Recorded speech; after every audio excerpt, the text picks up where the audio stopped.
हाँ जी स्टूडेंट्स, स्वागत है सबका बंसल एकेडमी के यूट्यूब प्लेटफॉर्म के ऊपर। तो स्टूडेंट्स, आज की क्लास में हम डिटेल में मुग़ल डायनेस्टी के बारे में पढ़ेंगे। तो मुग़ल डायनेस्टी की शुरुआत कैसे हुई, मुग़ल डायनेस्टी ने कैसे रूल किया, और आज स्पेशली हम बाबर के बारे में पढ़ेंगे डिटेल में। तो स्टूडेंट्स, जल्दी से चैनल को सब्सक्राइब कर लो, वीडियो लाइक कर दो, ठीक है, आपको मज़ा आने वाला है। और आज की क्लास में हम इम्पॉर्टेंट क्वेश्चन जो आपके एग्ज़ाम में पूछ लिए जाते हैं उसके बारे में हम डिस्कस करेंगे। तो यहाँ पर एक पॉइंट नोट कर लो जी कि बाबर जो है वो इंडिया पे अटैक करने क्यों आया, कब आया, आपको उन चीज़ों के बारे में पता होना चाहिए। अगर आप हिस्ट्री पढ़ रहे हो तो उसको सिर्फ रट्टा ना मारो, ठीक है, उसको आप लॉन्ग टर्म तक कैसे याद करके रख सकते हैं ये आपको पता होना चाहिए। तो इसके पीछे क्या लॉजिक था कि वो इंडिया अटैक करने आया था। तो यहाँ पर आपको एक पॉइंट क्लियर होना चाहिए, बाबर ने अपने आप को वंशज बताया है, ठीक है, तैमूर का। तो अपने फादर वाली साइड से, ठीक है, बाबर क्लेम करता है कि ऑलरेडी हमारे पूर्वज यहाँ पर आ चुके हैं, तो उस हिसाब से मेरा रूल होना चाहिए। सो तैमूर अटैक करने आया था जी, आपको पता होना चाहिए, जिस समय पे तुगलक डायनेस्टी रूल कर रही थी। तुगलक डायनेस्टी का रूल था, और लेटर ऑन बाद में जाके तुगलक डायनेस्टी में एक रूलर हुआ था नसीरुद्दीन मोहम्मद तुगलक। तो नसीरुद्दीन तुगलक के टाइम पर अटैक होता है तैमूर का, एक बहुत बड़ा अटैक होता है जिसमें कि दिल्ली टोटली डिस्ट्रॉय हो जाती है और यहाँ पर दिल्ली सल्तनत ख़त्म हो जाती है, और तैमूर जो था हमला करके वापस निकल जाता है। और फिर बाद में ये डायनेस्टी आगे लिखी हुई जी, तैमूर के बाद प्रिंस मीरान शाह, प्रिंस सुल्तान मोहम्मद, सुल्तान अब्दुल सैद और प्रिंस उमर शेख मिर्ज़ा। बाबर के फादर का नाम क्या था जी? बाबर के पिता का नाम था प्रिंस उमर शेख मिर्ज़ा। उमर शेख मिर्ज़ा की काफ़ी जल्दी डेथ हो गई थी। बाबर की एज उस टाइम पे लगभग 11 साल की रही थी। और फरगना, बाबर जहाँ से बिलोंग करता था, उस प्लेस पर मुगल्स जो थे उनके पास ज़्यादा कुछ था नहीं कि वो अपनी डायनेस्टी को सही तरीके से चला सकते। एक्चुअल टर्म में मुग़ल का अर्थ ही यही होता है, लुटेरे। सो उस टाइम पर उनके पास इतना कुछ था नहीं कि वो अपनी सोसाइटी को आगे, अपनी डायनेस्टी को आगे चला सकते, सोसाइटी में जो लोग रह रहे हैं उनको कुछ दे सकते। तो बाबर का विज़न क्लियर था। उसने कहा कि अगर वैसे भी अपने पास कुछ नहीं है, खोने के लिए कुछ है नहीं, अगर हमें इंडिया कैप्चर कर लिया, हिंदुस्तान अगर अपने आप को वहाँ का एम्परर डिक्लेयर कर दिया, सेल्फ प्रोक्लेम्ड, पहले क्या होता था, पहले कौन सा कोई राष्ट्रपति होता था, कोई इलेक्शन होते थे, तो आ रहे हैं हमलावर अटैक करके अपना रूल इस्टेब्लिश कर रहे हैं, या कुछ हमलावर लूट के लेकर जा रहे हैं। तो यहाँ पर बाबर क्यों ऐसी स्ट्रेटजी बनाता है कि भाई इंडिया में जाके रूल करना है? तो इसका ऐसा कोई सीन था नहीं कि इंडिया में इसने रूल करना था। बेसिकली मैंने आपको बता दिया कि इसका सिर्फ़ और सिर्फ आइडिया था लूटने का। तो यहाँ पर आपको ये पॉइंट अब क्लियर हो जाना चाहिए कि बाबर ने जो है, ठीक है जी, अटैक करने आना नहीं था, उसे बुलाया गया था। और किसने बुलाया था? Lodi dynasty, Ibrahim Lodi. Actual term में देखा जाए सबसे ज़्यादा अगर मूर्ख शासकों में से, जैसे आप एक क्वेश्चन पढ़ते हो, wisest fool of India Mohammad bin Tughlaq, लेकिन जो इब्राहिम लोदी था वो भी एक बहुत ही बेकार रूलर था। उसे ऐसा लगता था कि भाई मेरे पास बहुत ज़्यादा वेल्थ है और मैं अपने अकॉर्डिंग स्टेट को चला सकता हूँ। और फिर होता क्या है जी, Daulat Khan Lodi, governor of Punjab, exam में क्वेश्चन पूछा जाता है, who invited Babur to attack in India? Babur को भारत पर हमला करने के लिए किसने इनवाइट किया था? आंसर इज़ दौलत खां लोदी। तो इब्राहिम लोदी से टोटली अगेंस्ट दौलत खां लोदी जो था वो चिढ़ता होता था। उसे पता था कि ये इनकैपेबल रूलर है, इससे चल नहीं पाएगा। तो वो एक प्लॉट बनाता है, एक प्लान ड्रॉ करता है कि भाई बाबर को बुलाते हैं अटैक करने के लिए, आएगा, लूट कर जाएगा, और फिर उसके बाद दिल्ली सल्तनत पे, दिल्ली पर मेरा कब्जा रहेगा, आगरा में मेरा कंट्रोल रहेगा, क्योंकि उस टाइम पर शिफ्ट कर ली थी कैपिटल आगरा लोधीज़ ने, और फिर बाद में मुग़लों ने भी अपना शासन आगरा में किया था। आगरा उसके पीछे कारण है, आगरा आप पढ़ोगे इसमें, और इससे पहले आप जब आपने स्टूडेंट्स वर्धना डायनेस्टी पढ़ी है उस टाइम पर कन्नौज, तो जो फर्टाइल लैंड होती थी, specially Doab region fertile land, तो उसके ऊपर जिस शासक का, जिस रूलर का कंट्रोल रहेगा, उसकी इकॉनमी ऑटोमेटिकली स्ट्रांग होगी। तो अब होता क्या है यहाँ पर कि बाबर जो है ये अटैक करने आता है, ठीक है जी। तो आपको पता होना चाहिए जी कि बाबर ने हमला किया था, और यहाँ पर फर्स्ट बैटल ऑफ पानीपत हुई थी, ठीक है। बाबर ने अपने टाइम पर क्वाइंस भी शुरू किए थे, ठीक है। काबुल में उसने क्वाइन शुरू किए थे, आप सबको दिख रहा होगा ये जो क्वाइंस हैं बाबर के द्वारा, ठीक है जी, ये काबुल में शुरू किए गए थे। और फिर बाद में जब पानीपत का युद्ध हुआ था, उसने इंडिया पे अपना कंट्रोल स्थापित करना था। सो आपको ये क्वेश्चन पेपर में पूछा जा सकता है, first battle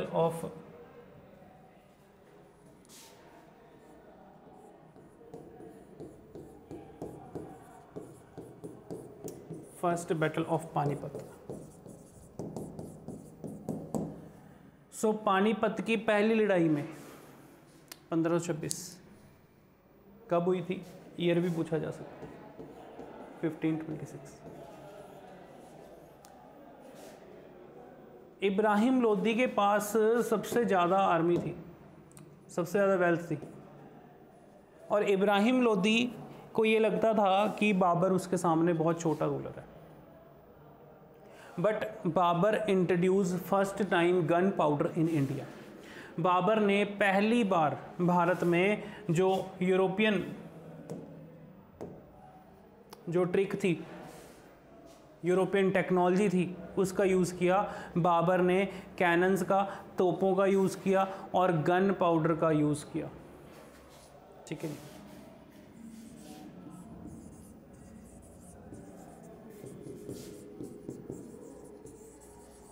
introduced gun powder.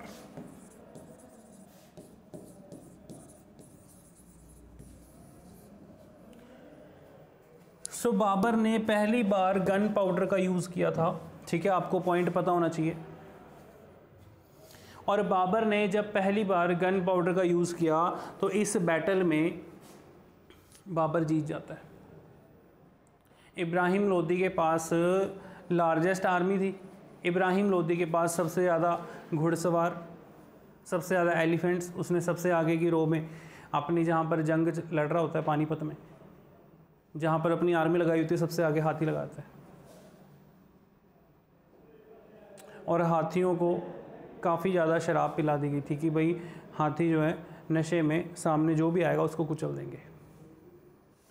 फिर होता क्या है, बाबर जो है अपने साथ टेक्नोलॉजी लेके आ रहा होता है जिसका यूज़ यूरोप में होने लग गया था।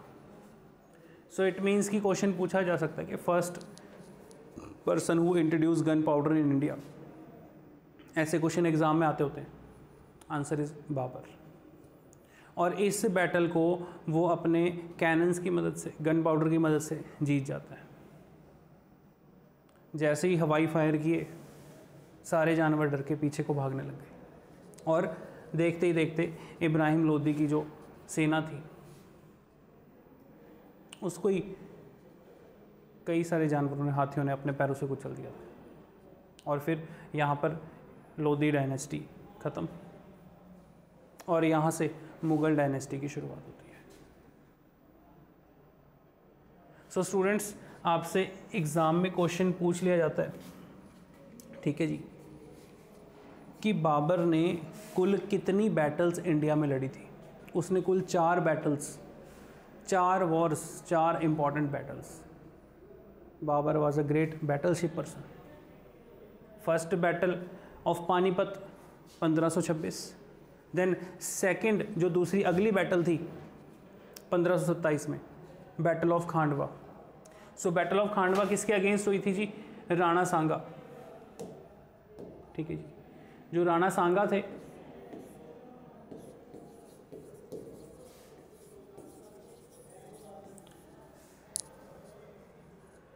सो राणा सांगा के अगेंस्ट होती है और राणा सांगा को इस बैटल में बाबर हरा देता है।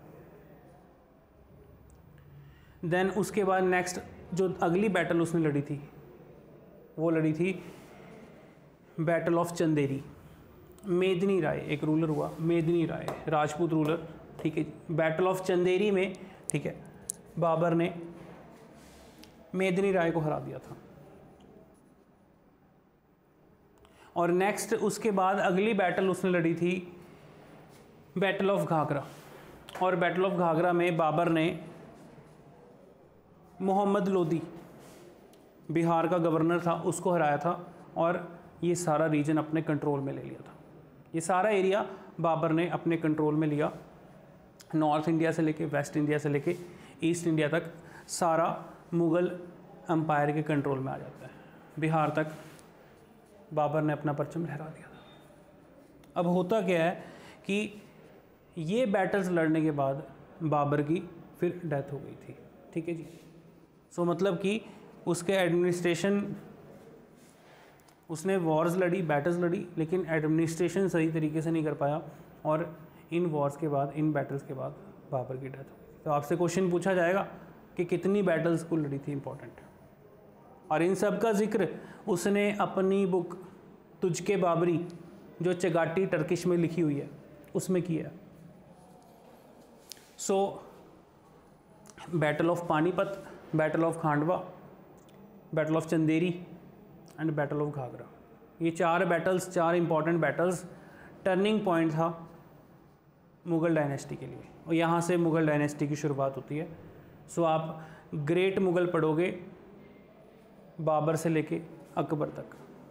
इट मीन्स कई बार पेपर में ये क्वेश्चन आ जाता है कि ग्रेट मुग़ल्स का टाइम कितने से कितने था, 1526 से लेके 1707 तक, 1707। और तुझके बाबरी किसने लिखी है, बाबरनामा। बाबर पहला ऐसा मुग़ल, पहला ऐसा रूलर देखा गया अपनी ऑटोबायोग्राफी लिखने वाला, जो उसने चगाटी टर्किश लैंग्वेज में लिखी थी, और फिर बाद में इसको पर्शियन में ट्रांसलेट किया था अब्दुल रहीम खाने खाना ने, जो बैरम खान का बेटा था, अब्दुल रहीम खाने खाना। आप पढ़ोगे बाद में आगे बैरम खान के बारे में, जिसने अकबर को प्रोटेक्ट किया था, अकबर को बचाया था और अकबर की ताजपोशी की थी कलानौर में। उसके बारे में बाद में पढ़ेंगे आगे। सो आई होप आपको ये पॉइंट क्लियर होगा स्टूडेंट्स। सो बाबर जो था जी, जब उसने बैटल ऑफ पानीपत जो हुई थी जी, पानीपत के युद्ध से पहले उसने पंजाब पर कितनी बार हमले किए, ये क्वेश्चन एग्ज़ाम में पूछ लिया जाता है। तो पानीपत के ऊपर हमले से पहले बाबर ने 5 बार पंजाब पर हमले किए थे। जैसे कि मैंने आपको बताया कि भाई आते थे और लूट कर जाते थे, ठीक है, लुटेरे। तो इट मीन्स कि पंजाब के ऊपर ये हमलों का जिक्र कहाँ से पता चलता है हमें, बाबरनामा से।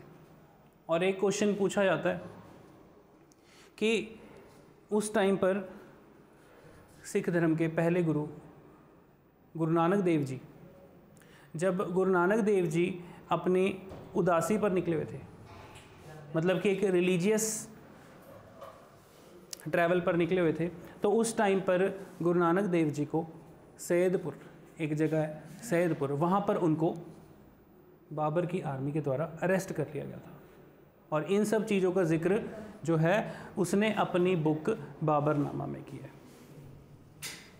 लेकिन जैसे उसे पता चलता है कि एक बहुत बड़े महापुरुष, संत, महात्मा, ठीक है, गुरु नानक देव जी को उसकी आर्मी के द्वारा अरेस्ट कर लिया गया, तो तुरंत उनको रिलीज़ करने के, ठीक है, गुरु नानक देव जी को और उनके जो बाकी के अनुयायी थे सभी को रिलीज़ करने का ऑर्डर जारी कर देता है।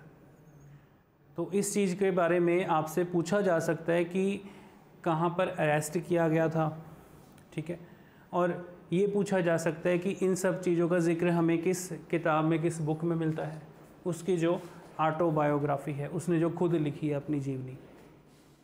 तुझके बाबरी में। और जब बाबर की डेथ हो गई थी उसके बाद उसे कहाँ पर दफनाया गया? पहले उसे आगरा में दफनाया गया था, फिर बाद में उसको आराम बाग काबुल में दफनाया गया था, क्योंकि बाबर चाहता था, जैसे मैंने आपको बताया कि उसने क्वाइंस कहाँ पर शुरू किए थे? काबुल में। तो वो अपने लाइफ का टाइम जो है, अपने जीवन का आखिरी अंतिम समय, अपने लाइफ स्पैन का लास्ट टाइम, लास्ट फेज़ वो काबुल में बिताना चाहता था। तो फिर बाद में उसकी बॉडी को कहाँ पर दफनाया गया था? आराम बाग काबुल। और बाबर की डेथ के बाद नेक्स्ट जो अगला रूलर बनता है हुमायूं। तो स्टूडेंट्स, हुमायूं जो था जी, ठीक है, यहाँ पर आपको पिक्चर दिखा रखी है आराम बाग की, ठीक है जी, ये मकबरा अंदर बन रखा है, ठीक है, काबुल में, ठीक है जी। तो हुमायूं जो था टोटली ऑपोजिट जो बाबर की पर्सनैलिटी थी उसके। हुमायूं को कोई इंटरेस्ट नहीं था बैटल्स में, हुमायूं को कोई ज़्यादा इंटरेस्ट नहीं था एडमिनिस्ट्रेशन में, उसको सिर्फ पढ़ाई लिखाई का शौक़ था, ठीक है, एक जो किसी मंदिर से होता है कि अपने आप खुद से पढ़ना है। तो हुमायूं जो था जी, हुमायूं की डेथ कैसे हुई थी? अपनी लाइब्रेरी की स्टेयर से गिर के उसकी डेथ हो गई थी। आपको एग्ज़ाम में पूछा जा सकता है कि उसने लाइब्रेरी कहाँ पर बनाई थी और लाइब्रेरी को क्या कहा जाता है? ऐसे क्वेश्चन पेपर में पूछ लिए जाते हैं, तो डिटेल में हम क्लास में पढ़ेंगे, ठीक है जी। सो दीन पनाह दिल्ली में बनवाई थी, ठीक है, तो हुमायूं के बारे में आपको डिटेल में करवाऊंगा, ठीक है। आई होप यहाँ तक आप सबको क्लियर हो गया होगा। तो स्टूडेंट्स, जो पॉइंट आपको करवा रहा हूँ, ठीक है, वो आप ज़रूर नोट किया करो, ठीक है जी। सो वीडियो अच्छी लगी है, वीडियो लाइक करें, चैनल सब्सक्राइब करें। Thank you.